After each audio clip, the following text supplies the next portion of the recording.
포레스트 검프 같은 사람이 전형적으로 우직하고 성실하고 선량하고 이런 사람이잖아요. 그냥 좋은 주식 붙들고 그냥 나는 이 주식 안 팔고 그냥 끝까지 가는. 미국에서는 이렇게 포레스트 검프처럼 애플을 투자가지고 끝까지 안 팔았으면 1억을 투자했으면 지금 한 50조 정도 됐거든요. 애플에 1억 투자했으면 지금 한 50조 정도 돼 있어요. 네. 이런 투자가 한국에서도 성공해야 된다.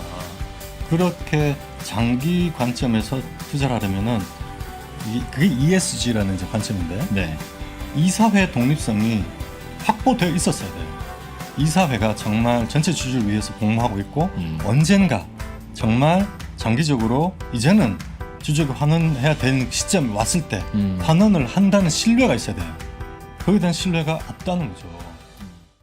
한국 기업 거버넌스 포럼과 3프로TV가 함께 기획한 특별기획 우리나라 기업의 지배구조는 왜 이 모양 이 꼴인가 를 지난 시간에 걸쳐서 좀 살펴봤고요. 계속 이야기 이어가 보도록 하겠습니다. 함께 해주실 분 김규식 대표님 역시 나와 계십니다. 어서 오십시오. 네.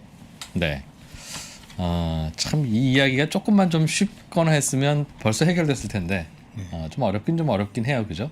그러나 뭐 어려운 문제고 가만히 좀 생각해서 시간 갖고 생각해 보면 또 이해 못할 바도 없는 이게 뭐 물리학도 아니고 뭐겠습니까 이게. 들으시면은 이해를 다 하시는 문제인데 워낙 네. 복잡하게 모든 이해관계자들이 아주 얽혀 있는 문제들이어서 그렇기도 하죠. 하나만 네. 고친다고 되는 게 아니라 그래서 어려운 문제. 우리나라 기업 지배구조 거버넌스를 좀 개선하기 위해서 바꿔야 될 것들 중에 하나가 가장 중요한 거가 이사회의 멤버인 이사라는 분들은 회사를 위해서 일해야 되냐 주주를 위해서 일해야 되냐 뭐 그 부분에 대한 규정을 명확히 해야 된다고 말씀을 주셔서 야 이거 얘기 커지겠다 싶어서 우리 2교시로 넘어왔어요. 제가 1교시에 던졌던 질문이 회사를 위한다는 것과 주주를 위한다는 게 뭐가 차이가 나는 거냐 그게 그 말 아니냐 뭘 그걸 구별하려고 하냐 라는 질문이었습니다. 답을 좀 주셔야 정확한 지적이시고요. 예. 그래서 일반적으로 회사의 이익과 주주의 이익은 같습니다. 네. 같은데 예외적인 그래서 미국 같은 경우도 아주 오랜 동안 이사는 회사에 대해서 신인 의무 스탁스 의무를 부담한다고 판례가 그렇게 되어 있었어요. 회사를 위해서 일하는 게 이사지. 네. 예. 그렇죠. 그런데 아주 예외적인 경우에 회사 이익은 영향이 없는데 주주의 이익은 심각하게 침해되는 경우가 이제 나오더라는 거예요. 예를 들어서 스퀴즈 아웃, 돈 주고 내쫓아 버리는 경우죠. 그 뭐죠? 합병을 하면서 네. 교부금 합병이라고 해서 소수 주주를 돈 주고 내보내는 거죠. 회사 안에 있으면은 그 회사의 미래 성장을 같이 누릴 수가 있잖아요. 예. 그런 경우는 회사를 위해서 회사가 크면은 그 주주가 또 이걸 누리기 때문에 괜찮은데 회사 밖으로 내쫓아 버리는 경우. 스퀴즈 아웃이 뭔지 좀 설명 좀 해주세요. 어떤 이 경우에 그렇습니까? 예를 들어서 부산 SK E&S가 네. 부산가스를 주식 교합 방식으로 자진 상폐를 시켰거든요. 네. 그러면은 소수 주주들은 한 5%, 7% 정도 있던 그 소수주들 부산가스의 소수주들은 부산가스의 피인수된 소수주들은 부산가스들의 소수주들은 현금을 받고 예. 주주의 지위를 잃어버리게 되는 거죠. 공개 매수해서 가져갔군요. 가져가니까. 예. 그런 경우 또 그런 경우엔 회사에는 이익이 되나 회사에는 주주들에게는 손해인 뭐 그런 경우라는 겁니까? 그렇죠. 회사의 이익 여부와 관계없이 회사의 이익이냐 아니냐의 문제는 또 변론의 문제고 쫓겨나는 그 주주들에게 과연 네. 그 주주들을 보호해야 할 의무가 있느냐 이런 문제가 생긴다는 거예요. 부산가스의 이사회가 부산가스 이사회가 그 5%의 소수 주주를 보호해야 할 의무가 있냐 이런 문제가 생기는 거예요. 그러니까 SK E&S가 부산가스한테 우리가 너희를 흡수합병해서 인수하고 싶은데 그렇죠. 너희가 지분 100%를 다 갖고 있다면 우리가 가져가고 싶은데 그렇죠. 너희의 대주주 말고 다른 소액 주주들이 있으니 그렇죠. 그들의 주식을 너희가 다 사라 일단. 그렇죠. 그럼 내가 너희를 살게. 그렇죠. 그런 거죠. 네. 그랬을 때 그 5%의 주주를 현금을 주고 쫓아내고 네. 합병을 한다든지 뭐 주식 교환을 한다든지 등등의 그런 거래 구조, 자본 거래를 할 때 그게 주주의 그 당시에는 그럼 SK가 인수한다는 걸 모르는 상태에서 주주들이 5%쯤 되는 소액 주주들이 부산가스 회사의 주식을 판 겁니까? 아니죠. 이미 SK E&S가 부산가스를 자진 상폐시키고 네. 100% 합병을 하려고 하는 계획은 이미 8년 전부터 계속 그 주주들 간에 공방이 있었고 계속 분쟁이 있었습니다. 근데 그게 부산가스 소액 주주들에게 도움되는 거냐 아니냐? 그렇죠. 그거는 스스로 판단할 수 있는 건 아니에요, 대표님? 그냥 주주들이 동의를 하면 나는 도움이 된다고 생각하면 내 주식을 팔 것이고 나는 도움이 안 된다고 생각하면 안 팔 수 있는 권리가 이미 있지 않습니까? 예를 들어서 나는 이 회사의 기업 가치가 100이라고 보고 네. 투자를 했는데 네. 20주가 나가라고 하면은 일단 내가 생각했던 그 기대 이익을 누릴 수 없는 거고 그렇죠. 두 번째는 그 회사 잘 되든지 말든지 나는 이미 나와버리면은 그 회사가 앞으로 잘 된다고 한들 그렇죠. 그게 나하고 관계없는 이해관계가 아무 문제가 안 되잖아요. 그렇죠. 예. 그러면은 그 앞으로 잘 될 그 공익을 위해서 나와 관계 없어지는 그 회사의 미래를 위해서 내가 희생해야 되는 원래 나는 100을 받아야 되는데 네. 내가 20을 받고 희생함으로써 그 회사가 더 잘 되면 그 이런 건 의미가 없는 거잖아요. 공개 매수일 때 나는 거부하겠다 끝까지 한 주 갖고 있는데 나는 공개 매수에 응하지 않아. 계속 주주로 남아 있을 때 이게 95%의 경우는 그게 이제 자진 상폐인데 나중에 그 합의 물자자의 예. 합의 물차의 네. 자가 자진 상폐거든요. 그 매수 가격을 이사회가 마음대로 결정해요. 그리고 거기에 한국은. 동의 안 하더라도 안 해도 다수가 동의하면 내 것도 뺏기는 구조이군요. 내 주식도. 그렇게 되죠. 그럴 때 회사의 이 손해는 주주의 변경일 뿐이니까 그렇죠. 회사는 펀더멘탈이 달라질 건 아니나 그 그렇죠. 결정으로 인해서 주주의 이익이 침해될 수 있는 그런 사례. 그런 거죠. 그런 사례죠. 그런 사례가 미국 같은 경우에도 1970년대 이전까지 있었는데 네. 많지 않아서 사회적으로 문제가 되지 않았다가 1970년대 들어서서 오일 쇼크 때문에 경기 침체 상황이 되면서 자본거래, 구조조정을 하는 자본거래들이 많이 일어났어요. 예. 그렇게 되니까 구조조정할 때 소수주주들의 그런 문제 제기들이 부담스러워지고 IMF 때처럼 예. 그러면서 소수주주들 쫓아내는 그런 구조조정 또는 자본거래가 많이 일어났죠. 예. 그래서 경기 침체나 저성장 국면에 새로운 성장 동력을 찾거나 구조조정을 하면서 자본거래를 하게 되거든요. 네. 그런 때 바로 대주주와 일반 주주 또는 경영진과 주주 간의 이해 충돌이 생기고 그 이해 충돌에서 예. 이사가 전체 주주를 위해서 또는 소수 주주를 위해서 복무해야 할 의무가 있느냐라는 이제 없느냐. 주제가 나오는 거죠. 한 가지 질문 드려보면 혹시 삼성물산과 제일모직이 합병할 때 지금 이제 삼성물산과 에버랜드 합병이죠 사실상.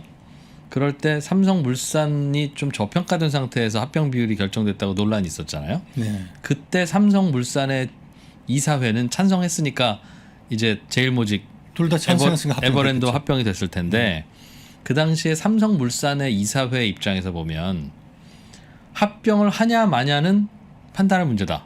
합병을 하는 게 회사의 이익인지 안 하는 게 이익인지는 판단할 문제나 합병을 하는 게 이 회사의 이익이라고 판단이 됐으면 그 합병 비율은 어차피 주주들 간의 재산 싸움일 뿐이니까 우리는 거기에 대해서 그런 합병을 하는 게 좋긴 한데 합병 비율은 우리 물산 주주들한테는 좀 불리하네 라고 판단하더라도 그래서 우리는 합병을 안 해 라고 판단하면 안 되는 거라는 게 우리 현재 법체계인 거군요. 그러니까 그렇게 이해할 수도 있습니까?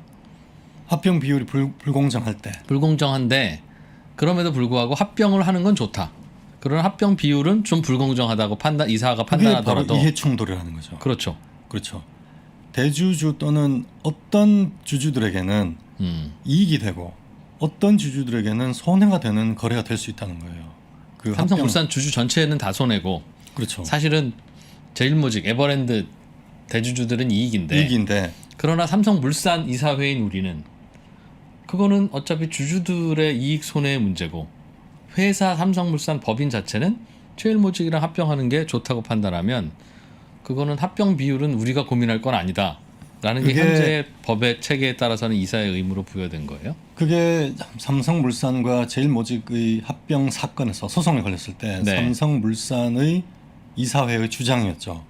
그랬군요. 네, 합병 비율은 합병 비율은 이사회가 상장사 합병 비율은 법에 정해져 있고 네. 법에 정해져 있는 대로만 하면은 면책 적법하고 면책이기 때문에 우리가 거기에 대해서 합병 비율이 어떤 게 더 오르냐 이런 것들을 막 검토하고 할 의무는 없다라는 게 그게 삼성물산의 이사회의 주장이고 주장이었죠. 그 주장의 근거는 우리나라 상법에 이사회 의무 자본시장법에 우리나라 자본시장법에 이사회 의무 중에 회사를 위해서 복무한다는 있으나 주주를 위해서 복무한다는 없기 때문에 그런 주장이 가능한 것이다.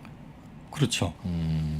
그 합병 비율이 불공정할 때는 회사 가치에도 사실은 영향을 미쳐요. 왜냐하면 합병 비율이 불공정한 경우에는 그 회사의 결국은 재무 여러 가지 자산들이나 이런 것들이 이제 불공정한 비율로 합병이 될 때는 기업 가치에도 영향을 받는다는 것이 일반적인 학계의 다수설입니다.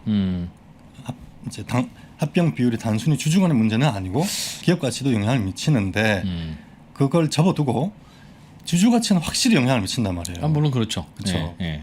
삼성물산 주주는 확실히 손해 받고 저도 그때 삼성물산 주주였었기 때문에 고정하시고요. 네, 그래. 지금 다시 우려하는데요. 그렇기 때문에 그때 바로 그 문제가 제기된다는 거죠. 주주들을 그러니까 회사 가치는 오히려 좋아지는 거니까 미래 좋아지고 합병은 좋아지니까 주주를 위해서 이 합병을 거부하거나 또는 합병 비율을 높이기 위해서 막 이렇게 논쟁을 하거나 이렇게 하면서 또 이제 그럼 딜이 늦어질 거 아닙니까? 예. 그런 것을 해야 할 의무가 있는가? 이사들이 현행법으로는 없다. 현행법으로는 없다에 가깝습니다. 이따 판례를 보시겠지만 예. 네, 그렇게 되어 있습니다. 그래서 이런 경기 침체나 저성장 때 구조적인 새로운 성장 동력을 찾기 위해서 자본 거래를 하면서 주주 이익에는 거의 영향이 없고 예. 회사 이익에는 영향이 없고 주주 이익에만 영향을 주는 거래들이 나타나기 시작했다. 네, 예. 그렇게 돼 1976년도에 시작한 사건인데 1983년도에 와인버거 UOP라는 이 사건에서 미국에서 네. 이해 충돌이 있고 대주주와 소수주주의 이해 충돌이 있고 소수주주를 현금을 주고 축출하는 경우 이런 경우는 네. 대주주와 이사가 소수주주 돼서 수탁자 의무를 부담한다라고 판결했어요. 이 판결에서. 그래서 거의 리딩 케이스고 이때부터는 명확하게 이게 이제 델라웨어주 대법원에서 판결했는데 네. 명확하게 미국 사회에서 일정한 경우는 아주 예외적이지만 회사 이익에 영향이 없고 주주 이익에만 영향이 있더라도 예. 그 경우에 이사가 주주 이익을 침해해서는 안 되는 수탁시 의무가 있구나. 그걸 이제 검토를 해야겠구나 이런 네. 딜할 때라는 리딩 케이스로 이제 나왔죠. 미국 델라웨어 회사법을 보면 Directors with fiduciary duty to corporation and stockholders라는 표현이 여러 나옵니다. 아예 그냥 네. 못을 박아버렸어요. 이사의 주주와 회사 그렇죠. 법인에 회사와 대한 의무, 주주에 대한 수탁자 의무라는 표현이 여러 군데 나옵니다. 이미 못을 박아버렸어요. 이렇게 같이 말한 얘기네요, 그죠? 같이 보라는 거예요. 그러니까 일반적으로는 회사의 이익만을 복무하면 되는데 혹시 예외적으로 주주의 이익이 침해되지 않은가도 봐야 된다는 거예요. 혹시요.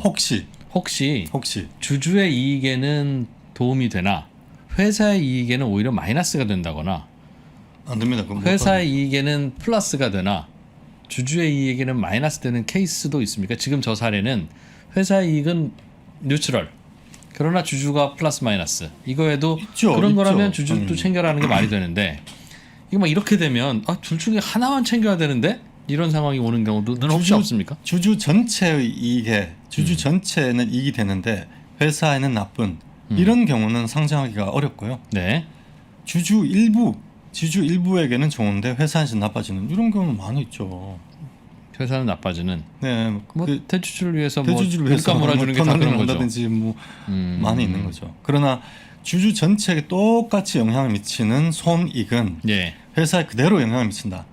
그것이 회사의 경영 행위라면 회사의 경영 행위가 영업 행위가 있고 자본 행위가 있잖아요. 영업 거래와 자본 거래가 있는데 그 두 가지 경영 행위가 주주에게 똑같이 영향을 미치는 손익을 똑같이 미친다면 그것은 회사와 주주 간에는 이해관계가 대립하지 않는다. 라는 것이 알겠습니다. 현재까지 재무 이론상으로 그렇게 돼 있죠. 네.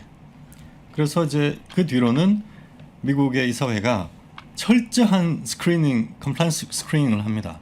혹시 주주 이익이 침해 될 수, 혹시 일반적으로 안 하지만 혹시 이 건이 혹시 주주 이익을 침해하는 건가? 라는 거를 검토하기 시작했다는 거예요. 왜냐하면 주주들 소송을 걸 수 있으니까 이제는 예. 침해됐다고 하면서 모든 사안에 대해서 예, 침해되는 케이스가 있다는 거죠. 음. 그렇게 되는 거고요. 근데 한국 판례는 예. 현재까지 1983년도 미국의 와인버거 판례가 나온 그 해에 오히려 거꾸로 회사의 손해와 주주 손해는 별개다 라는 이 두 가지를 구분하는 판례가 있었고 예. 이제 유명한 삼성물산 제일모직 합병 사건에서 합병 비율은 예. 주주들만의 문제고 선관 보호 대상이 아니다. 그래서 이사는 합병 비율을 신경 쓰지 않아도 된다는 어떤 그런 취지의 판시가 있었고요. 그리고 백기사인 KCC에게 삼성물산은 자사주를 매각했는데 이게 중요합니다. 주주의 의결권 가치는 반사적 이익에 불과하고 법률상 보호 대상이 아니다. 즉 주주의 의결권을 밸류에이션해서 이거 의결권을 뺏겼으니까 이만큼 나는 손해를 봤다. 주주 가치가 훼손됐다. 그 자사주를 KCC에 넘기는 바람에 그렇죠. 의결권이 살아났고 KCC가 살아났고. 의결권을 갖게 됐고 그렇죠. 이건 마치 중국 동포 2천만 명에게 투표권을 준 것처럼 그렇죠. 우리 국민인 내가 투표권이 희석돼 그만큼 희석된 버렸다. 거죠. 그만큼 그 주장을 한 건데 그렇죠. 그런데 거기에 대해서는 그런 소리 하지 말아라라고 하지 말아라.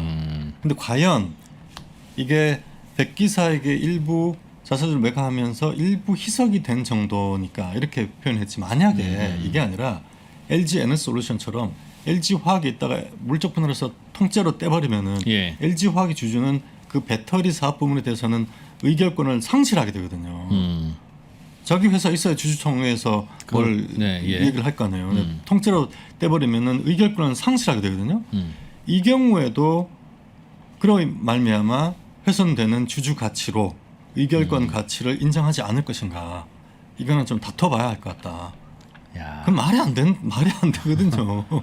의결권이 주주 가치가 권리가 의결권, 배당 청구권, 자녀 재산 분배 청구권, 신주 인수권 네 가지가 있는데 그 어느 하나라도 빠지면은 당연히 밸류가 떨어져요. 그래서 예. 보통주와 우선주가 다른 가격으로 거래되는 거 아니에요. 예. 의결권이라는 것이 분명히 밸류가 있단 말이에요. 네. 시장에서 그렇게 거래가 되고 있고 그런데 주주의 의결권 가치는 보호 대상이 아니다? 가치가 없다는 뜻이거든요. 이거는 뭐지? 이런 이제 의문을 들게 하는 거죠. 과연 LG 에너솔루션처럼 통째로 의결권을 상실하게 의결권이 그 힘이 80이었다가 60이 되는 거야. 뭐 그건 그럴 수 있는데 네, 그렇게 볼 수 있는데 80의 만약 의결권이 있다가 0이 되면 그거는 그럴 좀 때도 이렇게 다퉈볼 볼 수 있느냐? 부분이 있을 것 같다는 예, 건. 그거는 저는 전혀 그렇게 생각하지 않는다는 거예요. 알겠습니다. 예. 그렇게 되면은 소송할 수 없는 채무가 된다. 그걸 자연 채무, 책임 없는 채무라고 하는데. 그런데 또 한국 대법원이 신탁법상에는 수탁자의 충실 의무를 인정하고 있어요. 일반적인 이사의 주주에 대한 수탁 채무는 부인을 하고 있는데 네. 신탁에 의해서 위탁자와 수탁자가 있을 때는 그 수탁자는 위탁자에 대해서 충실 의무가 있다고 여러 번 판시를 했거든요. 확립된 판례거든요. 그래서 주식 투자와 그 신탁법상의 신의 수탁자 의무가 예. 다른 거냐? 다르지 않다. 신탁 그건 요겁니다. 이게 케이스가 어떤 게 있습니까? 이런 거죠. 여기 예. 보시면은 부동산 보유자가 있고 여기 처음에 이제 1, 2, 3 거버넌스 발전 단계를 한번 살펴보겠습니다. 예. 아파트 주인 있고 그냥 세입자가 있어요. 예. 그래서 이때 수익률이 3%예요. 그러다가 이 세입자가 보니까 이걸 에어비앤비에 놓으면은 네. 장사 잘 될 것 같은 거야. 네. 그래서 예. 아파트 주인한테 할아버지한테 가가지고 할아버지 제가 이거 관리를 해드릴 테니까 에어비앤비한테 놓을 테니까 저한테 월급 좀 주시면은 제가 에어비앤비 놔가지고 예. 4% 만들어 드릴게요. 이렇게 한 거예요. 월세 더 드릴게요. 월세 더 드릴게요. 예. 한 거죠. 그러니까 그래 뭐 그렇게 해봐 이렇게 해서 이제 네. 그래서 예. 세입자가 에이전트가 됐어요. 네.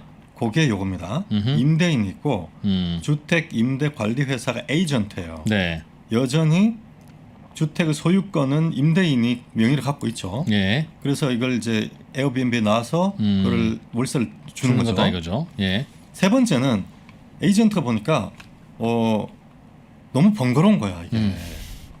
할아버지 이름으로 이렇게 돼 있으니까 놓을 때마다 그 할아버지 도장 찍어야 되고 뭐 이런 게 뭐 당신 할아버지 보니까 이게 뭐 나이가 60 넘으신 분이 주인인데 당신하고 주인하고 어떤 관계냐.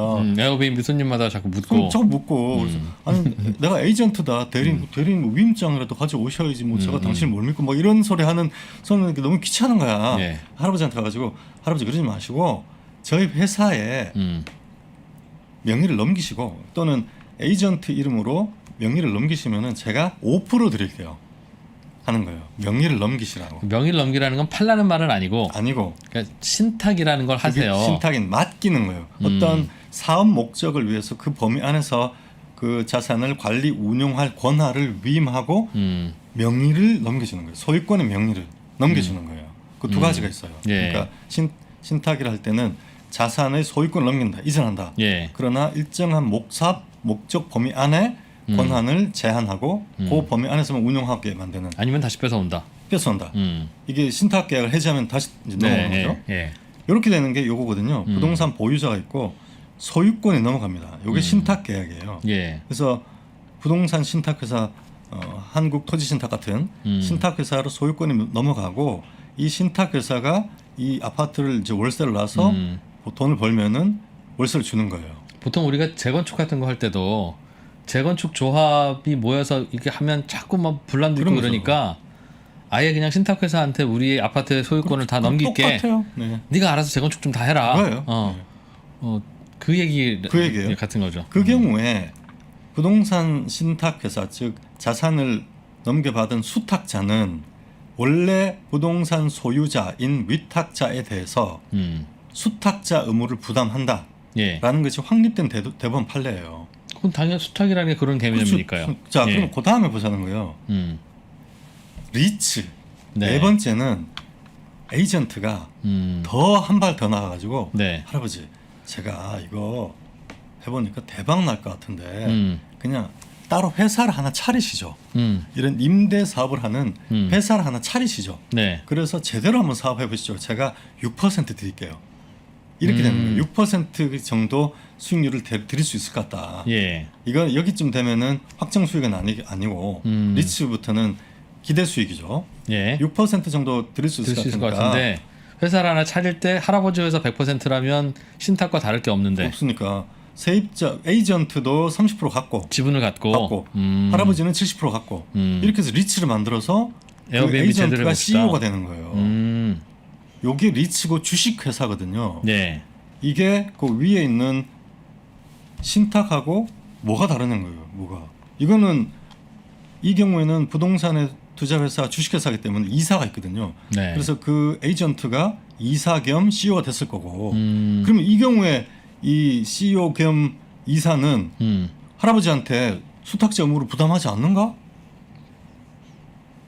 그런 의문이 들 수밖에 없는 거죠. 실질이 똑같잖아요. 지금 여기서부터 1번부터 넘어간 거네요. 할아버지가 졸라가지고 점점 기대 수익 제대로 사업해보자 하면서 신탁까지 왔고 여기서 더 도약을 한 게 거버넌스가 발전한 게 주식회사거든요. 역사상 중세 때부터 뭐 동인도 회사 넘어오면서 주식회사 발전 과정이 똑같이 이렇게 온 거예요. 지금 대표님이 이 설명을 하시는 이유는 주식회사의 에이전트이거나 대리인인 이사는 회사를 위해서도 일해야 되지만 당연히 그 회사의 주인인 주인을 위해서도 일해야 된다는 건 굳이 주장하지 않으셔도 직관적으로 자명할 것 같은데 오히려 주주를 위해서는 일 안 해도 돼 라고 하는 법이 왜 만들어져 있을까? 는 게 오히려 더 의심스럽지. 지금은 이렇게 해야 되지 않겠습니까는 지금 설명도 해주신 것도 이해가 되고 당연한 것 같아요. 당연히. 그래서 법관들한테 과 동기나 선후배 법관들한테 물어보면 우리 법원은 이사의 주주에 대한 수탁자 의무를 부정한 적이 없다라고 얘기를 해요. 법에 그렇게 법을 그렇게 해석할 필요 없다. 이렇게 얘기를 해요. 그렇게 얘기하는 법관들이 있어요. 근데 삼성물산과 제일모직이 합병할 때는 두 회사가 다 상장회사니까 합병 비율이야 법대로 했으나 합병하는 시점이 하필이면 시점이 삼성물산 주식은 많이 떨어져 있고 제일모직의 주가는 많이 올라가 있을 때 합병을 하면 비율이 이상하잖아요. 그렇죠. 그러니까 호빵 장사와 아이스크림 장사를 합병할 때는 호빵은 잘 팔리고 아이스크림은 안 팔리는 겨울에 할 거냐, 아이스크림은 잘 팔리고 호빵은 안 팔리는 여름에 할 거냐에 따라서 두 호빵 장사와 아이스크림 장사가 합병할 때에 얻어가는 게 다르지 않습니까? 다르죠. 네. 그러니까 그 시즌을 결정할 때도 그렇죠. 결정할 게 중요하지. 중요하죠. 그러니까 근데 삼성물산의 그때 이사회는 삼성물산이 뭐 레미안이 수주도 안 하고 뭐 이러면서 일부러 주가가 또 낮춰놓았다고 하니까 그럴 때 이따 보시겠지만 아주 낮은 때. 네, 제일 모지가 아주 높을 때 네. 했으면 이거는 주주의 이익을 별로 안 따진 것 같은데 왜 한겨울에 그렇죠. 안 따진 거죠. 아이스크림 가게랑 합병을 해? 호빵 뭐 그런 거니까요. 물산 주주된 배신이죠. 네. 근데 그거를 배신 아니라고 했으면 안 본 거 아닌가? 법. 제가 봐도 현재까지 우리 법원의 태도는 안 보는 것 같습니다. 그래서 입법을 하자라는 운동 주장이 나오고 있는 거고요. 저는 이해가 안 된다는 거예요. 저는 싸워서 이 주장을 법원에 제출했을 때 과연 법원의 판사님들이 아니 이 신탁과 리츠는 다른 거지. 리츠의 이사는 애초에 할아버지였던 그 집 주인이었던 할아버지한테 예. 수탁지 의무가 없어. 라고 할 건가. 그런 의문이 있는 거죠. 그래서 지금 실질은 주주가 리츠라는 도구를 통해서 회사 자산 아파트를 지분 비율대로 7대3으로 공유하고 있다. 예. 라는 것이 실질이라는 거예요. 주식회사 실질. 예. 이게 리츠뿐만 아니라 뭐 반도체 회사도 똑같아요. 자산이 다르다 뿐이지 똑같이 주주가 주식회사라는 도구를 통해서 반도체 장비들을 지분 비율대로 공유하고 있다. 그것이 주식회사의 실질이다. 예. 라는 것이 우리 빼고 영미권은 모든 국가들은 다 그렇게 생각해요. 그래서 이사는 자산 수탁자와 유사한 지위가 되는 것이고 그래서 fiduciary duty를 부담한다는 것은 의문의 여지가 없는 거죠. 우리나라 법만 그렇게 돼 있습니까? 그럼 전 세계 법이 다 이사에게 주주도 같이 보호해라고 되어 있는데 우리만 법은 없죠. 법에 이사는 주주 이익을 보호해야 한다는 법이 있는 나라는 없어요. 거의 없어요. 그래서 미국의 델라웨어주, 캘리포니아 뭐 이런 데 몇 군데 있고 없어요. 없어도 영국이나 싱가포르, 일본 같은 경우는 일본 같은 경우는 아예 이사는 회사에 대하여 충실 의무를 부담한다라고 돼 있어요. 우리나라 회사법이 일본 회사법을 개수했기 때문에 예. 그렇게 돼 있음에도 불구하고 일본도 대법원 판례로는 아니지만 거래소 규정이라든지 다양한 방법으로 이사가 주주 이익을 이런 자본 거래소 주주익을 훼손하지 못하도록 차단하는 다양한 규제 장치들이 있어요. 그래서 이사도 당연히 주주에 대해서도 보호 의무가 있다라는 걸 그 바탕을 깔고 있는 거죠. 예. 근데 한국은 하나도 없다는 거예요. 하나도 없는 정도가 아니라 법도 없고 규정도 없고 컨셉도 없다. 침탈하는 거를 보장해주는 규제들이 제도들이 너무 많다는 거죠. 나중에 보시면 좀 자사주 마법이라든지 뭐 참 정말 이해할 수 없을 정도로 고정하시고요. 네. 신선하겠습니다. 자, 그래서 넘어가겠습니다. 근데 이런 말씀하시는 분이 있어요. 나는 계약서에 서명한 날인지 한 적이 없는데 내가 회사하고 언제 계약을 했지? 라고 말씀하시는 주주이긴 하지만 그렇죠. 네. 주주이긴 하지만 그러나 이제 상장 주식 특례로서 투자 설명서를 공시하고 여기 청약 유인이고 신주를 청약하는 게 청약이고 신주가 배정이 되면 승낙해서 투자 계약이 체결된 것으로 간주합니다. 그래서 이 계약에 의해서 리스크를 부담하고 리턴을 하겠다는 계약이 체결되는 거예요. 그래서 이 리턴 투자 계약서에 얼마만큼 주주 환원을 하겠다라는 지표에 매출 성장률, 영업이익률, 이익 성장률, 주주 요구 수익률 등등등이 들어가게 된 거죠. 이제 밸류에이션 모델이라고 하는데, 예. 그래서 결국 이 주주와 회사 간의 주식 투자 계약은 임대차 계약과 실질이 똑같다. 집주인은 아파트를 제공하고 세입자는 월세를 지급하기로 하는 그런 자산 사용 그리고 수수료 지급에 대한 계약과 주주가 똑같다는 거예요. 요 오른쪽에 있는 이제 애플의 최초 기업 공개할 때 그 프로스펙투스라고 여기 프로스펙투스라고 투자 설명서거든요. 예. 이거거든요. 여기 이제 유명한 그 포레스트 검프라는 영화의 맨 마지막 장면에 네. 이 포레스트 검프가 자기가 베트남전에 참전했던 상사한테서 네. 자기 전에서 다 맡겼는데 그 베트남전 상사가 그 돈을 수탁자죠. 애플에 다 올인을 한 거예요. 네. 그러면서 이제 그 중개한테 이 편지를 연락을 받았는데 이게 주주 레터거든요. 뭐 애플이라는 회사에 투자해서 이제 돈 걱정 안 해도 된다고 했는데 무슨 과일 회사에 투자했나 보다라고 하면서 하는 장면이 맨 마지막에 나오거든요. 이게 1994년이거든요. 네.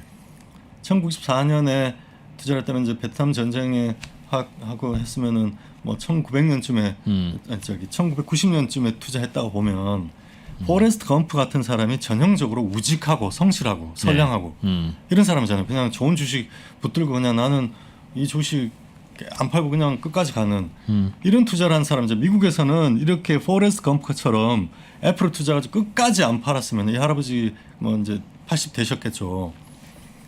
이때 1억을 투자했으면은 지금 한 50조 정도 있거든요. 애플에 1억 투자했으면 지금 한 50조 정도 돼 있어요. 네. 이런 투자가 한국에서도 성공해야 된다. 그런데 한국은 극소수의 정말 전문가들, 정말 이 투자를 잘하는 여러 가지 상황들을 다 보고 막 피하고 이런 거버넌스 리스크 있으면 다 피하고 물적 분할할 것 있으면 막 피하고 이런 거를 잘하는 정말 소수의 전문가들만 성공을 했고 대부분의 포레스트 검프 같은 이런 선량하고 우직하고 성실한 사람들은 장기 투자해서 성공을 못했다는 거죠. 그게 회사의 중요한 의사결정을 하는 이사회가 그렇죠. 주주의 이익에 복무하지 않고 있기 때문이다. 때문이라는 거죠. 주주이익이 침탈될 때 그냥 그걸 받아들이고 그런 거래를 한다는 거죠. 주기적으로 주주의 이익을 침탈해서 대주주에게 넘기는 그런 거래를 너무나 많이 했고 지금도 하고 있고 일상적으로 하고 있고. 그냥 그 법 만들면 안 됩니까? 즉 그걸 만들자고 하는 거예요. 제가 그게 8가지고. 그러니까 지금은 이사회 의무 중에 회사를 위해서 복무하라는 게 있으니 회사와 주주를 위해서 복무하라고 하면 그렇죠. 제가 아까 질문드렸던 혹시 회사에는 이익이 되고 주주에게는 손해가 된 이런 상황이 벌어지면 안 되는데요 라고 하는데 그때는 빼준다면서요. 빼주죠. 그때는 예외로 해줄 테니 그렇죠. 회사의 이익에 별 문제가 없는 이 결정을 내리든 안 내리든 별 문제가 없다면 주주의 이익에 도움이 되는 쪽으로 내리는 걸 의무화하겠다고 하는 건 그 법을 거죠. 만들면 왜 안 되길래 반대하는 분들은 왜 반대해요? 대주주 분들이 기업 경영권을 승계할 때 이제 문제가 생기죠. 그렇게 되면은 제가 생각에 주가 정말 한국 코스피가 거의 5천 가까이까지 폭등할 거거든요. 주주 환원율이 높아질 수밖에 없으니까. 물론 대주주들은 반대할 텐데 그런 법을 만들자고 할 때 이건희 회장님이 반대해서 이 법은 못 만듭니다라고 반론하는 국회의원들은 없잖아요. 뭐 속내는 그런지 어떤지 몰라도 그러니 지금까지 이 법이 안 만들어졌다면 반대쪽의 논리도 있었을 테니 그 논리가 알고 싶다는 거죠. 경영권 방어에 너무 문제가 된다. 한국에는 경영권 방어 장치가 없는데 미국에는 뭐 포이즌 필이라든지 황금 낙하산 등의 다양한 경영권 방어 장치가 있는데 한국은 하나도 없으니 이렇게라도 경영권 방어를 해야 되는데 만약에 주주를 위하여까지라고 넣으면은 헤지 펀드들이 주주로 들어와 가지고 경영권을 공격하는 이런 경영권 공격이 많아질 것이고 경영권 방어하는데 비용이 많이 들어서 경영에 집중할 수 없다라는 것이 이제 전경련의 논리였죠. 한국형 경영권 방어 방법의 다양한 경우에는 그렇죠. 주주이익이 침해되는 케이스들이 있긴 있는데 그렇죠. 그걸 법으로 막으면 경영권 어떻게 막느냐? 그렇죠. 그 얘기예요. 네. 그래서 경영권을 지키고 회사를 더 성장시키는 게 결국 궁극적으로는 주주들에게 단기적으로는 희생으로 보일지 모르지만 장기적으로는 오히려 주주에게 좋은 거고 나라 경제도 좋은 거다라는 것이 전경련의 논리였죠. 아, 주주이익에 궁극적으로 복무하는 것이다. 네. 그게 제 이야기는 그거예요. 독재자들이 늘 그런 얘기 했어요. 내가 잘 돼야 일단 내가 잘 되면 나중에는 국민들도 다 잘 되게 돼. 이런 말을 늘 독재자가 해온 말이에요. 야, 근데 그 부분이요. 근데 주주이익은 단기 이익이 있고 장기 이익이 있을 수 있어서 단기적으로는 이익이 되나 장기적으로는 나쁜 일, 또 반대로 단기적으로는 나쁘지만 장기적으로는 좋은 일은 존재하잖아요. 존재하죠. 존재할 때 이사는 그러면 이 사안을 통과시키거나 반대를 하거나 하면 주주의 이익이 장단기에 달라질 경우에는 어떻게 판단해야 됩니까? 두 가지 측면을 볼 수 있는데 하나는 이사가 주주에게 설득해야 돼요. 이것은 단기적으로는 주주가 희생될지 모르지만 네. 장기적으로는 반드시 주주에게 이러이러한 방법으로 주주에게 장기적으로 도움이 된다는 것을 다양한 방법과 근거로 설득해야 돼요. 반드시. 그리고 그 주주 가치를 제고할 수 있는 정책들을 같이 내놔야 돼요. 예를 들어서 LG 에너솔루션 같은 경우는 뭐 나중에 신주 배정을 한다든지 예. 그 주주들에게 네. 이런 것도 있고 또는 LG 에너솔루션 물적 분할돼서 주가 폭락하면 자사주 매입을 해서 주가를 복귀시키겠다든지 네. 뭔가 이런 설득할 수 있는 논리가 있어야겠죠. 말만 해서 되는 게 아니잖아요. 그러니까 장기 이익에는 도움이 된다는 걸 설득해야 된다. 그렇죠. 설득해야죠. 내가 견디면 지금까지도 견뎠는데 네. 또 견디면 네. 주가가 20% 이상 폭락하게 될 텐데 이거를 견디면은 반드시 주가가 올라와서 다시 우상향하면서 좋아질 것이다. LG화학이. LG에너솔루션이 아니라 그냥 LG화학을 계속 갖고 계시면은 예. 주가가 지금은 20% 폭락하지만 원금 복귀하고 다시 우상향으로 쭉 갈 것이다. LG에너지솔루션 배터리 사업부 때문에. 왜냐하면 나는 13조를 나중에 보시겠지만 13조라는 돈을 LG화학의 배터리 사업부에 투자했단 말이에요. 네. 주주에게 원래 돌아갈 배당 가능 이익을 배터리 사업부에 투자를 했단 말이에요. 그럼 네. 그거에 대한 보상을 받아야 되잖아. 화학부가 좋아지는 건 당연한 거고 예, 예. 그거 말고 LG에너솔루션이 잘 돼서 이렇게 물적 분할해가지고 잘 돼가지고 크게 성장하면 그것이 LG화학에 돌아온다는 것을 설득해야 돼요. 회계법상 이익 말고 지금 계속 LG화학이 얘기하는 그거거든요. 80% 지분이 있으니까 종속회사고 LG에너솔루션의 이익은 연결 이익으로 다 올라온다. 네. 그러니까 그 당연히 LG화학에도 도움이 되는 거다. 그거는 연결 이익이고 회계상 이익이고 주주 가치는 회계상 이익이 아니라 실제로 주주가 받는 주주환원 되는 그만큼만 주주 가치로 인정되는 거거든요. 그건 예. 회계상 이익과 주주 이익은 전혀 다른 문제예요. 주주의 이익은 그 부분만으로도 집중하면 배당일 텐데. 좀 배당이죠. 그러면은 배당 LG 에너지 솔루션이 번 돈을 나중에 이제 다 아유 이제 배터리 사업 다 했습니다. 더 이상 이제 배터리를 안 쓴다네요. 그렇게 해야 한 됩니다. 100조 벌었네요. 바로 그렇게 해야 됩니다. 자, 그럼 80조 원은 LG 화학에게 화학에 드리겠습니다. 배당하고 배당 받은 그것도 LG화학이 80% 이상 주주 환원율을 배당 성향 80%를 유지하겠습니다라는 걸 같이 공표해야죠. 그럼 저는 그럼 소송 안 하겠다는 거예요. 그러면 저는 LG 에너솔루션 물적 분할과 LG화학의 이사회의 진정성을 믿어주겠다는 거예요. 그렇게 하라는 거예요. 네. LG 에너솔루션이 지금은 자본 조달이 필요하고 캐펙스를 해야 되니까 네. 지금은 배당을 못하지만 성숙기에 들어서 이제 막 배당 가능 이익이 막 늘어나고 이럴 때는 누적이 될 때는 그걸 전부 뭐 한 80% 90%를 LG화학에 배당을 하고 네. 물론 LG화학 이외의 다른 주주들도 당연히 같이 배당을 받는 거고 그 배당 받은 것은 다 또 LG화학이 주주에게 다 배당하겠습니다라고 공표를 하라는 거예요. 지금이라도 하라는 거예요. 그러면 어떻게 되느냐? LG화학 주가 바로 여기서 한 80, 70조까지 바로 튑니다. 바로 거의 상한가 정도 칠 거예요. LG화학이.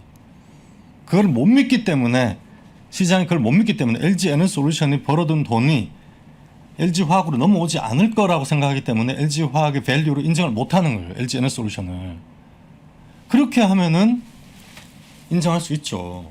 그래서 어떤 구조가 반드시 맞다 틀리다 하는 것이 정답이 있는 건 아니에요. 그 이사가 그 정책 전략 구조를 가지고 과연 주주를 설득할 수 있느냐. 그리고 그 설득하려고 내놓은 근거와 논리가 설득력이 있느냐. 그 문제예요. 그래서 저는 만약에 LG가 정말 지배력을 유지하고 싶다면은 물적 분할에 오케이. 물적 분할하는 데까지는 오케이.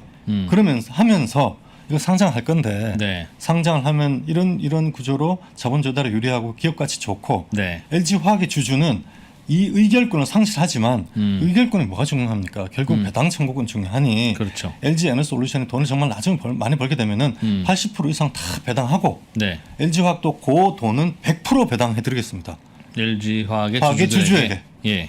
그러면은 만세 부르고 박수치고 지지하고 그러니까 응원하죠. 그렇게만 된다면 사실 자회사 아니라 손자회사 손자의 관계 증손회사를 없어요. 만들든 구조 관계 없어요. 관계 없는 것인데 관계 없어요. 중간 중간에 배당이 안 될까봐. 그게 이사회가 전체 주주 이익을 대리하지 않고 대주주의 이익을 위해서 복무하고 있고 그래서 기업 가치 기업에 벌어들이는 그 배당 가능 이익이 주주에게로 넘어가지 않는 그 파이프라인이거든요. 이사회라는 것이 그게 파괴돼 있어서 흘러가지 않는다는 거죠. 그래서 지금 LG에너솔루션의 회계상으로는 종속회사니까 네. LG화학의 이익으로 반영을 하지만 예. 밸류 기업 가치 주주 가치로는 인정을 안 해주는 거죠. 그런 브레이크가 한번 걸리니까. 그렇죠. 그리고 실제로 LG그룹의 평균 주주 환원율 한 25%밖에 안 돼요.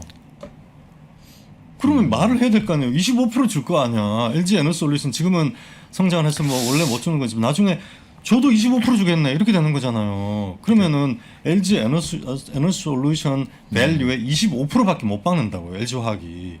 거기다가 다시 0.25를 또 곱해야 되잖아. LG화학 주주는. 주주 환원율이 100%가 아니기 때문에 생기는 문제인데. 그렇죠. 0.25 곱하기 0.25 이렇게 되는 거 아니에요. 그럼 0.1 된다고. 0.1.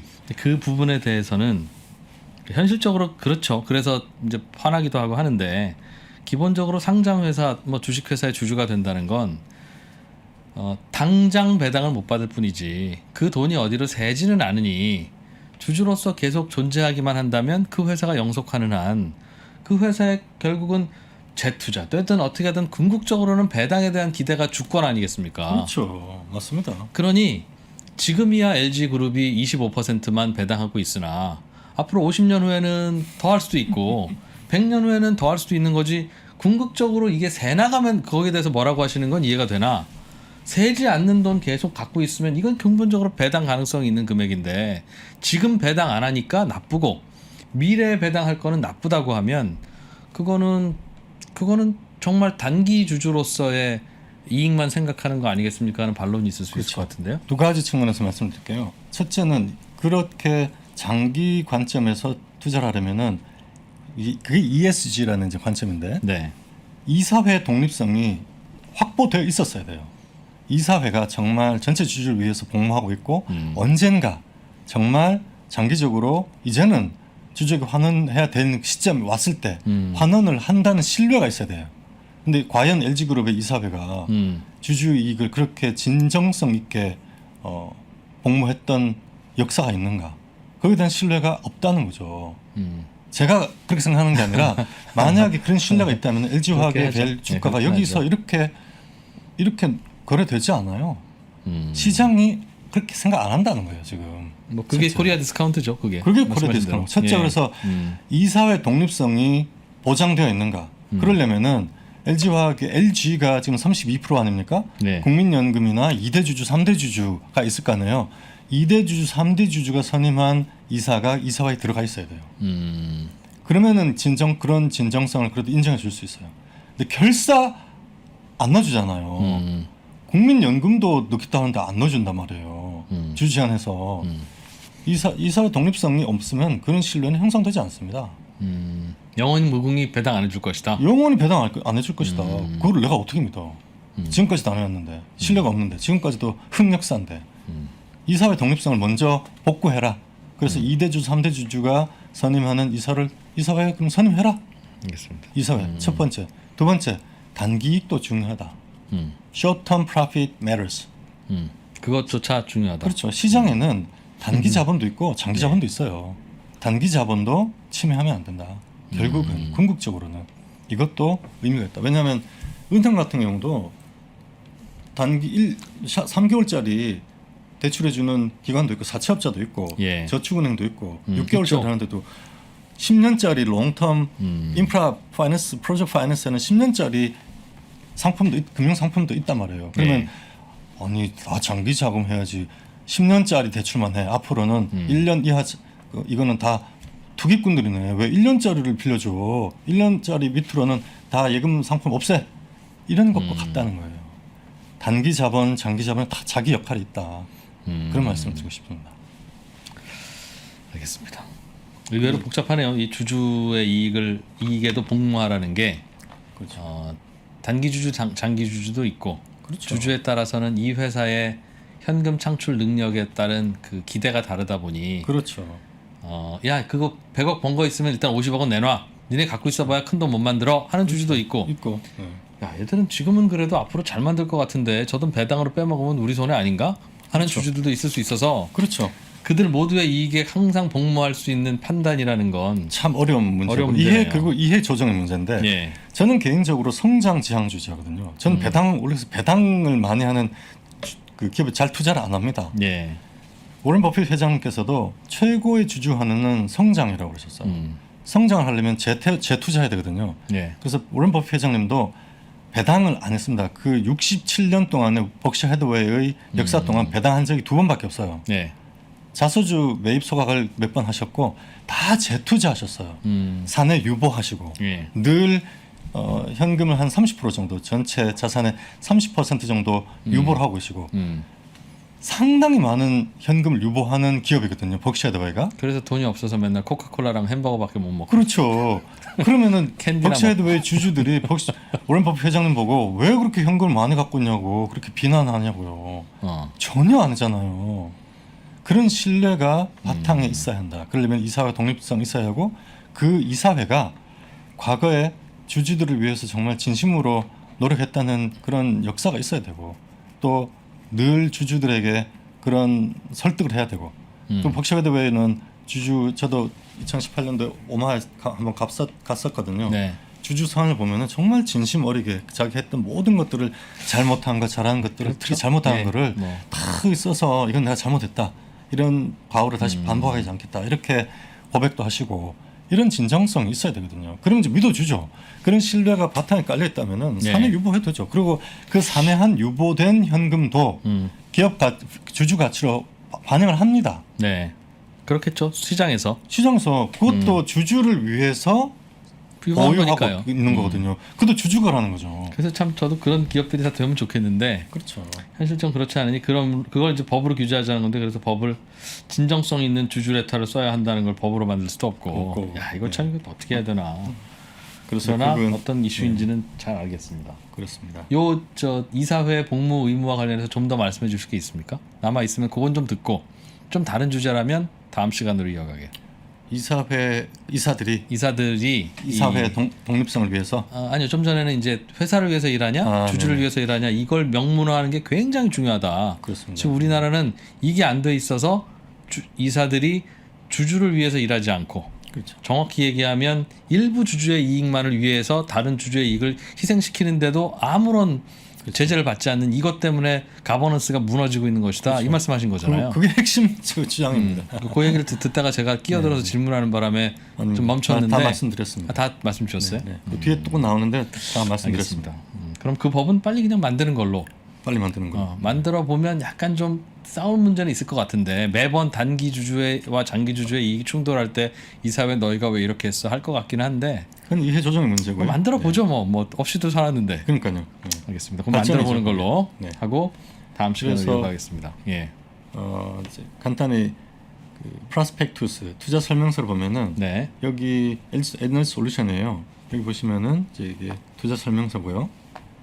투자 설명서 구조가 여기 보시면은 사업의 내용이 있고 그 다음에 어떤 권리를 갖게 되는지 권리가 나와요. 그래서 여기 보시면은 이게 보통주고 몇 주를 발행하는지 나오고 주식 종류가 있고 의결권 여기 있죠. 배당 청구권, 의결권, 신주인수권 이렇게 되어 있어요. 이런 권리를 가진다. 예. 이게 투자 설명서에 나와 있어요. 증권의 주요 권리. 당신들은 이 투자하면 이런 권리를 가진다. 그리고 그런데 이런 위험이 있다. 이 증권에는 예.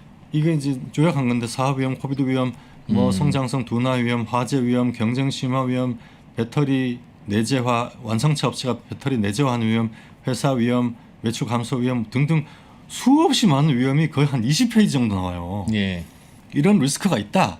이걸 공지해야 되고 이게 공지가 되지 않으면 여기 사업 보고서상에 투자 설명서안에 잘못된 게 있으면 집단 소송의 대상이 되기 때문에 여기 다 게시해야 돼요. 자, 이런 리스크 테이킹을 하면 얼마를 받느냐? 요구 수익률.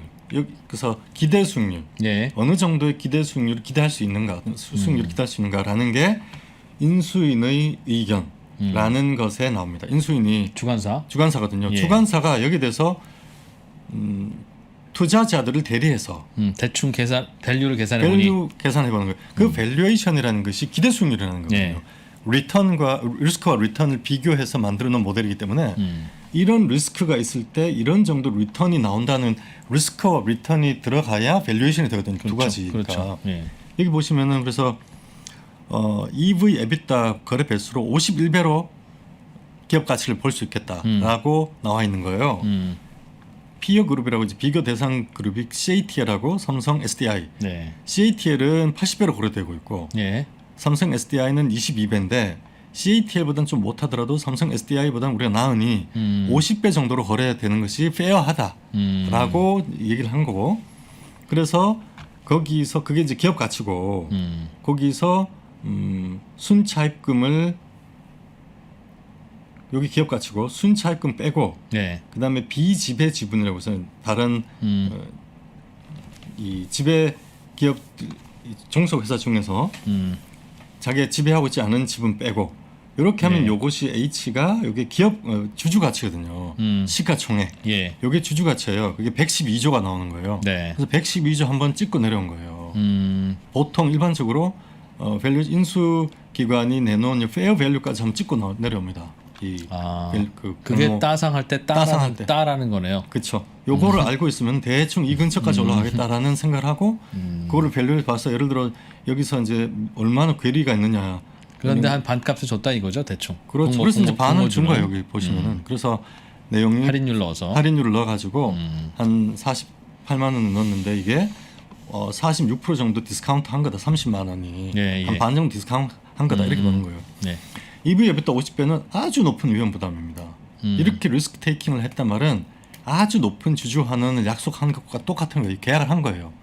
향후 5년간 이 공모에 참여한 주주들에게는 연간 한 20% 이상 주가가 상승할 것이라고 약속한 건 같아요.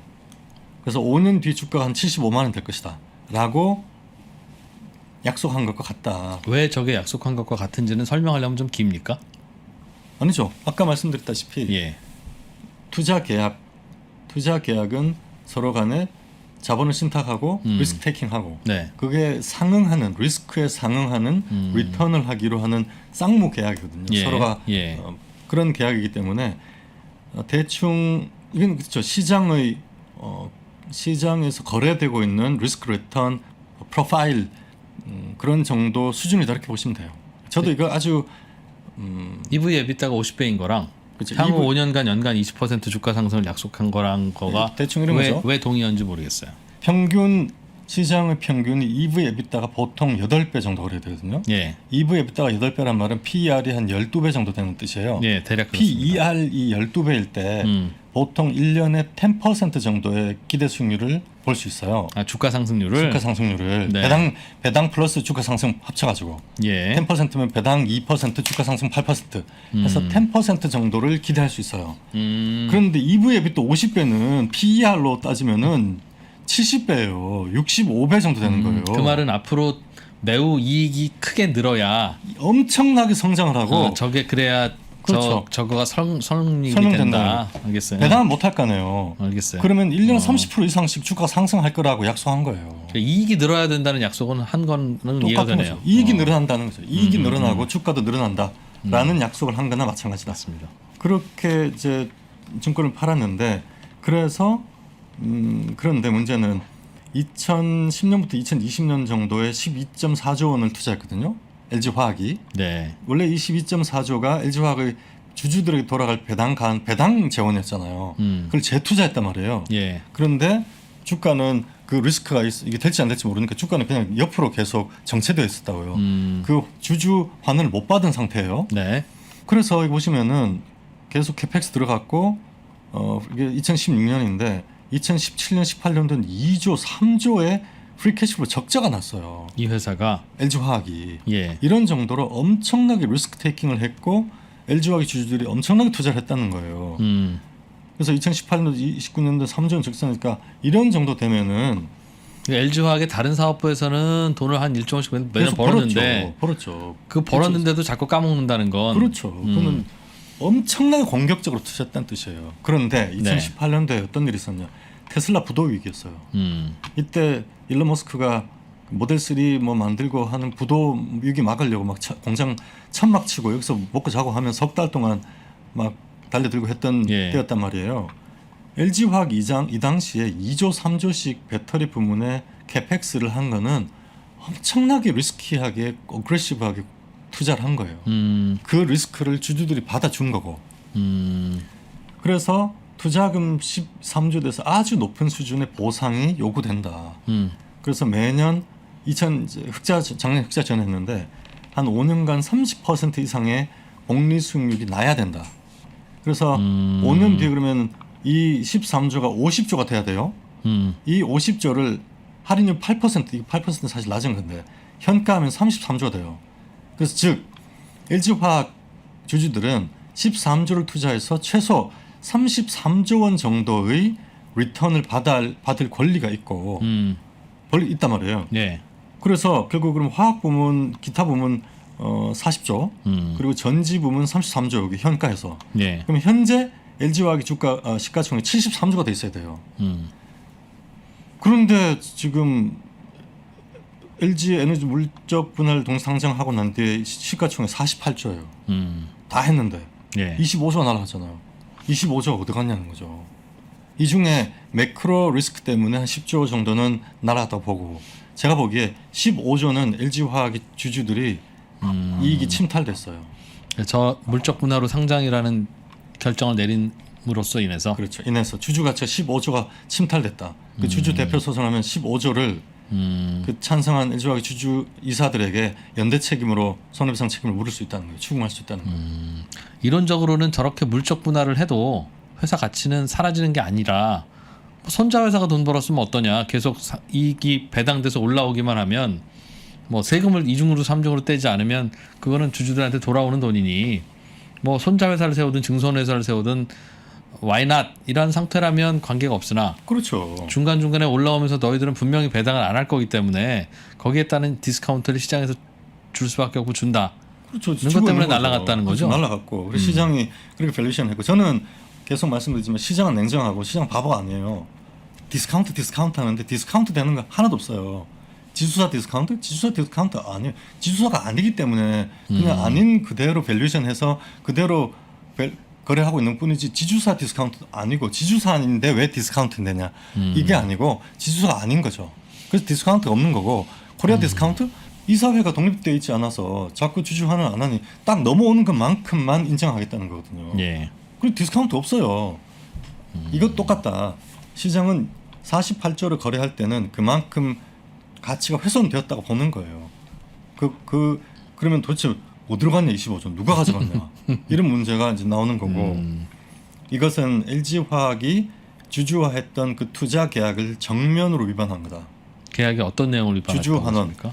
리스크에 상응하는 리턴을 하겠다는 그 계약 합의. 그래서 13조 돼서 이런 어마어마한 높은 수준의 리스크를 테이킹하면은 이런 정도 매년 30% 이상의 리턴을 하겠다는 그런 묵시적인 계약 합의. 예. 이것이 자본시장에 관통되고 있는 철칙인데 이것이 투자 계약이고 그것을 모두가 동의하고 있다는 거예요. 자본시장에 올라오는 순간 예. 그 원리에 모두 동의하고 올라온 건데 나는 동의한 적 없어. 이러면 안 된다는 거예요. 알겠습니다. 그것에 대한 위반이다. 질문 하나 드리면 워낙 뜨거운 논란이라서 의견이 어떻든 간에 반론이 있을 수 있으니까 그럼요. 네네. 드리는 질문인데 저건 주가가 빠졌으니까 손해라고 하는 거라면 그런데 우리 시장은 시장에서 형성되는 주가라는 건 그때그때 트렌드에 따라 달라서 예전에는 지주회사로 바뀝니다라고 하면 오히려 좋아했었던 때도 있었어요. 요즘엔 그게 자사주의 마법이니 뭐 이러면서 주주가치의 침탈이라고 받아들이지만 몇 년 전만 해도 자회사가 상장한다고 하면 더 좋다고 했습니다. 왜냐하면 차회사가 비상장회사였다가 상장회사가 됐으니까 리레이팅 되니까 네네. 그때는 주가가 올랐어요. 심지어 올랐죠. 오해한 거죠. 똑같은 짓을 했는데 시장은 처음에는 좋다고 했다가 학습했거죠. 나중에 나쁘게 했다고 하면 그럼 똑같은 짓을 했는데 주가가 우연히 오르던 시기에 했던 똑같은 짓은 오히려 주주가치를 높여놓은 짓이고 지금 투자자들의 판단과 트렌드가 달라져서 그것을 디스카운트 요인으로 보는 거란 물론 저도 진화라고 생각을 합니다만 변화라고만 생각할 수도 있잖아요. 다시 돌아갈 수도 있다. 진화일 수도 있고 변화일 수도 있다. A와 B의 페이스가 달라진 것이지. 그렇다면 시장이 그렇게 평가한 것이 LG화학 이사회의 잘못이던가 그런 거를 꼭 어떻게 볼 수 있겠느냐. 궁극적으로 뭔가 회사의 가치라고 하는 건 회사 안에 있는 펀더멘탈이 달라졌다면 그것은 잘못이라고 볼 수 있으나 겉으로 나타난 주가 때문에 지금 시가총액이 저렇게 날아갔다고 하는 거는 그거는 시장의 트렌드이고 심지어는 매크로에 따라서 나타날 수도 있는 것인데 그거를 LG화학의 잘못이라고 보는 것을 입증하는 혹은 주장하는 배경에 저렇게 주가로만 보면 그게 모든 걸 설명할 수 있는가? 혹은 그렇죠. 일각에서는 저렇게 했어도 과거 트렌드처럼 LG화학 주가가 떨어지지만 않았으면 절대 욕먹지 않았을 판단일 텐데 잘했다 잘못했다의 모든 기준을 사후에 형성된 주가로만 판단하는 건 너무 비논리적이다. 그렇죠. 라고 하는 반론에 대해서는 어떻게 생각하십니까? 측면에서 말씀드릴 수 있어요. 지금도 인적 분할을 하면은 주가 전체 시가총액이 늘어납니다. 이건 물적 분할이고 옛날에 했던 지주사 개편은 인적 분할을 한 거고요. 네. 물적 분할을 한 거는 최근에 들은 새로운 신종 자본거래고 물적 분할을 하면은 의결권이 상실되기 때문에 인적 분할하면 의결권 상실 없이 주주가치 훼손 없이 문제가 해결이 되잖아요. 그리고 특히 분할되어 난 성장 산업은 리레이팅이 되기 때문에 일반적으로 인적 분할하면 시가총액이 늘어납니다. 그래서 그거는 인적 분할의 문제고 지주사의 경우는 그럼에도 불구하고 그렇게 인적 분할을 했는데도 나중에 주가들이 내려오면서 결국은 이것이 대주주의 자사주 마법으로 지배력만 키워준 거구나 하는 배신감을 느꼈지만 그거와는 별도로 이건 물적 분할이에요. 물적 분할은 분할하는 그 즉시 바로 의결권이 상실되기 때문에 인적 분할과 달리 바로 주주가치 훼손됩니다. 그래서 예전에 있었던 그 지주사의 분할, 회사 분할과 지금의 분할은 다르다. 일단 그렇게 말씀드릴 수 있고요. 두 번째는 그동안의 자본거래, 지난 그때 아까 말씀드렸지만 2011년도부터 2009년도부터 2011년도 지금 똑같이 2020년부터 지금까지 1,000만 동학 개인 투자자들이 들어오셨듯이 2009년에도 리먼 브라더스 사태 때문에 박살이 났을 때 새로운 뉴머니들이 왕창 들어왔습니다. 그래서 2009년도까지 대세 상승장이었다가 2011년도까지 2011년도에 유명한 한 현대건설을 5조에 네. 적자 투성이었던 현대건설을 5조 인수했어요. 현대차가. 네. 그때부터 현대차 주가가 내리기 시작해가지고 2015년도에 한전부지 10조에 인수하고 그러면서 반의 반토가 났어요. 2018년도까지. 네. 현대차만 그렇게 하는 게 아니라 삼성물산, 제일모직 삼성물산, SK, 뭐 한화 모든 그룹들이 2011년도부터 2018년도까지 경영권 승계 절차를 했어요. 예. 그러면서 주주 이익을 침탈하는 자본 거래들을 엄청 많이 했고 그러면서 많은 투자자들이 떠났습니다. 장기 투자하러 들어왔다가 장기 투자 8년 했더니 남은 거는 거덜났네. 이러면서 많이 떠났고 극도의 배신감이 우리 시장을 지배하고 있고 그것으로 말미암아 어쩌면은 이사회 LG화학 이사들은 진심으로 이것이 LG화학 주주를 위해서 옳은 거라고 생각했을 수도 있어요. 그러나 지난 11년 동안 10년 동안의 우리나라 대기업들의 이사회가 했던 그 자본 거래들이 극도로 시장의 신뢰를 파괴했다. 이거는 투자자들의 잘못이 아니다. 이거는 대주주와 이사회의 과오가 크다고 보는 거고 그리고 아까 말씀드렸다시피 그거는 인적 분할이었다. 지금도 인적 분할을 하면은 나중에 말씀드리겠지만 인적 분할하면은 뉴트럴합니다. 기본적으로. 같아지죠. 네, 그거는 어차피 그 주주들도 같으니까. 그래서 맞습니다. 약간 늘어나기도 하고 네. 좋은 기업은 약간 늘어나고 FNF 같은 경우는 인적 분할해서 자사주 마법을 해서 지배력을 좀 늘렸어요. FNF 그 대주주께서. 네. 그렇지만 전체적으로 시총이 늘었어요. 그럼 FNF 는. 괜찮은 겁니까? 그냥 봐줄 수 있죠. 이거보다는 괜찮아요. 사실 그것도 그러면 안 되는 거예요. 그러니까 제가 하는 그 포인트가 그러면 되냐 안 되냐는 논리로 따지거나 펀더멘털로 따지거나 굉장히 중요한 문제라서 따져야 되는데 따지는 기준이 주가가 오르면 안 따지고 주가가 내리면 그럼요. 굉장히 따지고 FNF 그래가지고 어떻게 되겠어요? 주주들도 결국은 주가라는 것이 두세 달이나 뭐 길으면 6개월 정도는 그 가치와 가격이 괴리가 있을 수 있지만 6개월 넘어가는 경우는 주가가 거의 밸류를 반영한다 이렇게 보는 게 맞고요. 주가가 지금 LG화학이 지금 주가 내려서 바로 반등을 해서 원래 있던 67조, 68조까지 올라간다면은 그러면은 제 생각이 틀릴 수도 있어요. 근데 만약 이 주가가 6개월 이상 계속 LG화학 물적 분할하고 한 지가 벌써 몇 달 됐잖아요. 지금 앞으로도 몇 달 동안 이 주가 유지된다는 거는 밸류가 파괴된 겁니다. 그렇게 보시면 될 것 같아요.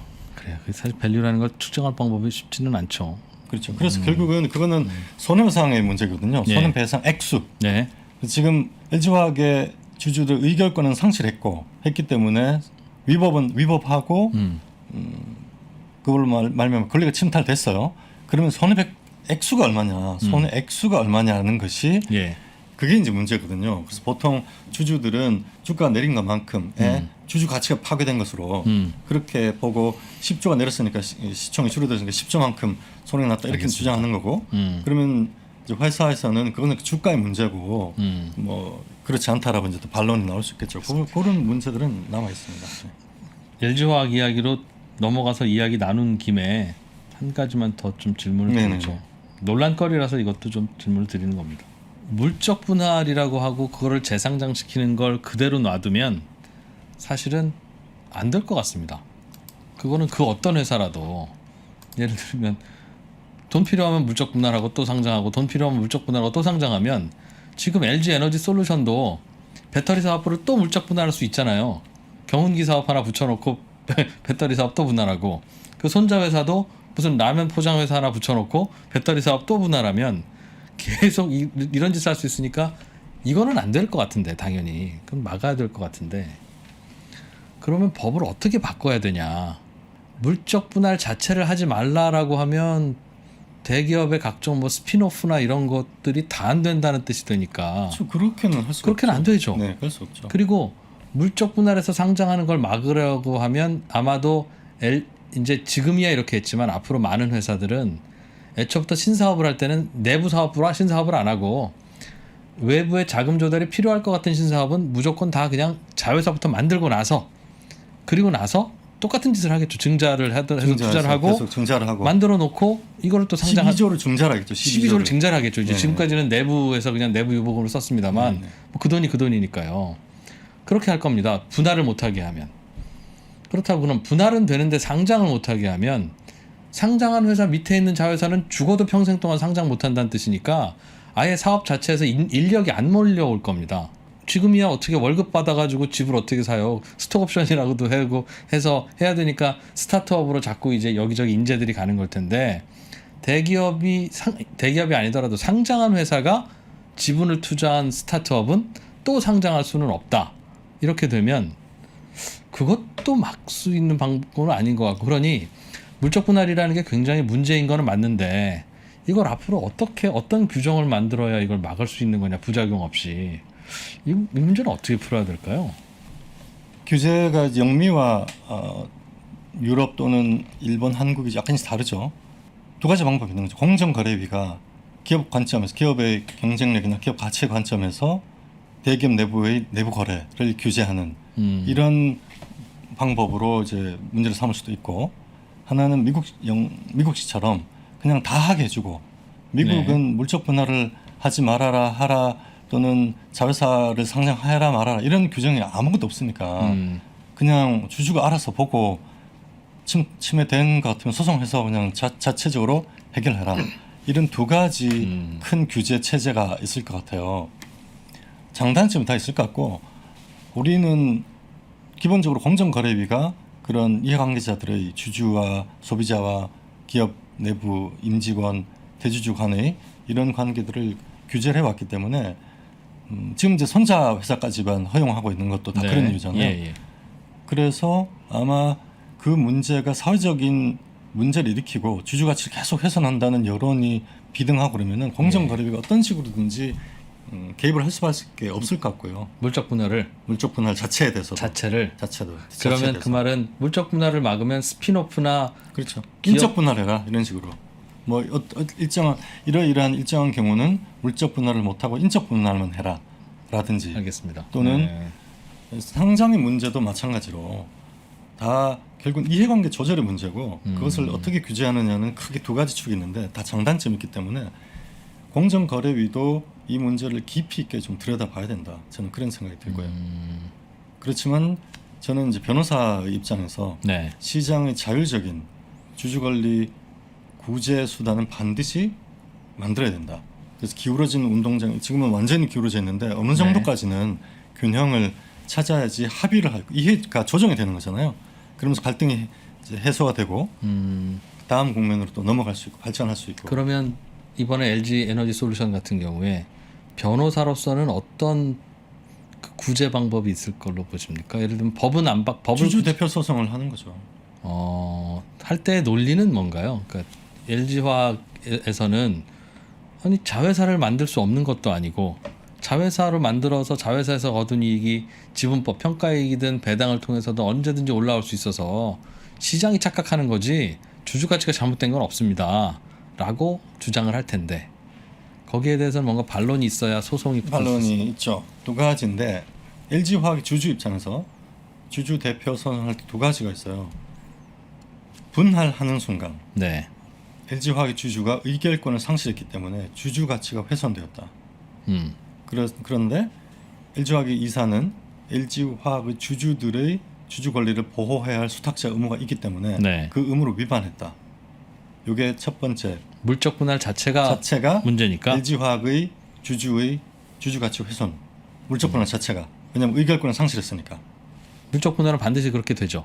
그렇죠. 물적 분할 무조건 의결권을 상실되는 거죠. 그렇죠. 손자는 바로 내 아들이 그렇죠. 아니니까. 보통주가 우선주가 되는 거예요. 말하자면은. 그렇죠. 보통주를 갖고 있었는데 뺏어가고 우선주를 준 거예요. 이거는 명백한 권리 침해죠. 이거는 부정할 수는 없어요. 그게 받아들여진다면 물적 분할은 법으로 금지해야 되겠네요.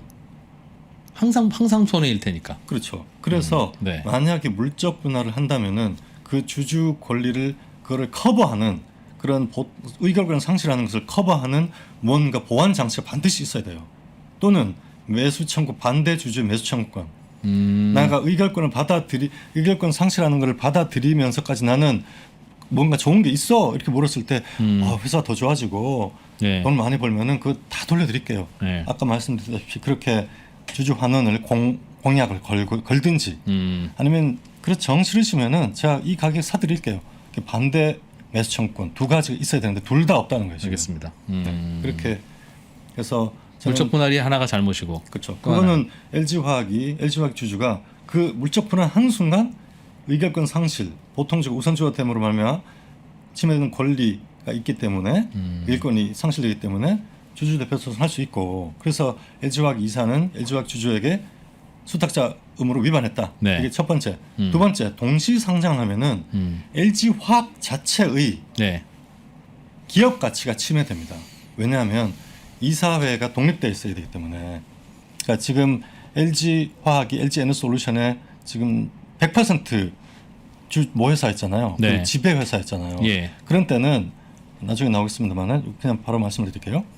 그때는 LG화학의 이사회에서 LG에너솔루션의 성장 정책, 배당 정책, 임직원의 급여를 다 LG화학에서 다 결정해요. 100% 자회사니까. 100% 자회사니까. 예. 그냥 사실은 사업부예요. 그렇죠. 연결 재무제표로 다 그렇게 반영하는 네, 것뿐만 네. 아니라 예. 실제로 이사회 모회사 이사회에서 자회사의 경영 전략이나 배당 정책 다 결정합니다.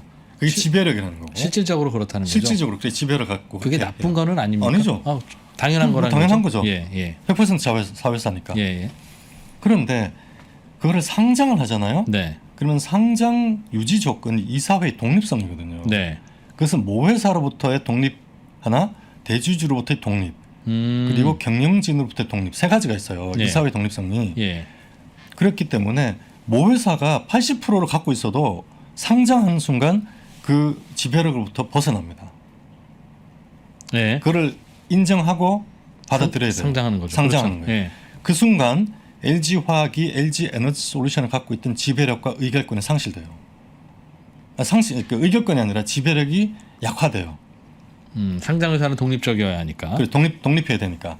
아들 장가 보내는 거랑 똑같군요. 그렇죠. 지배 회사였다가 예. 그냥 단순히 주주가 되는 거예요. 음. 이것은 지주 회사의 지배력이었다가 보통주가 되는 거죠.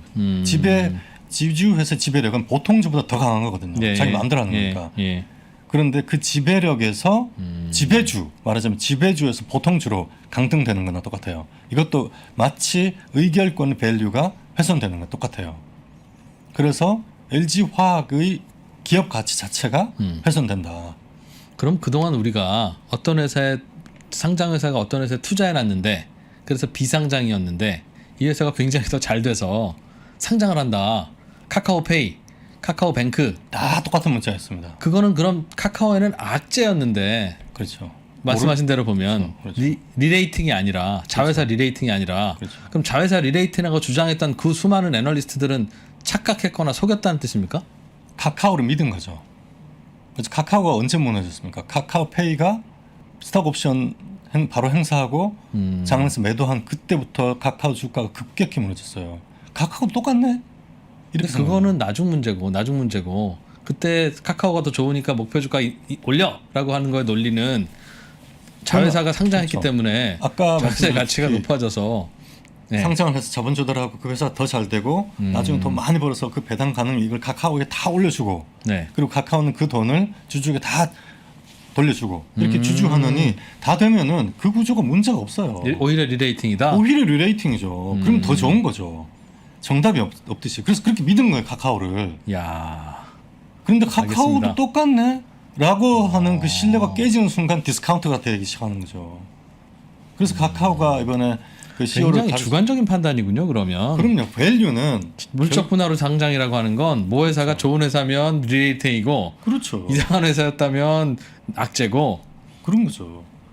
그럼 이 사회는 뭘 기준으로 이게 주주에게 도움이 되는지 안 되는지 압니까? 결국은 그럼 우리 회사가 좋은 회사인지 나쁜 회사인지를 먼저 판단해야 우리 회사는 나쁜 회사니까 우리 이 사회는 물적 분할로 상장하면 안 돼. 우리 회사는 좋은 회사니까 이게 오히려 리레이팅이야.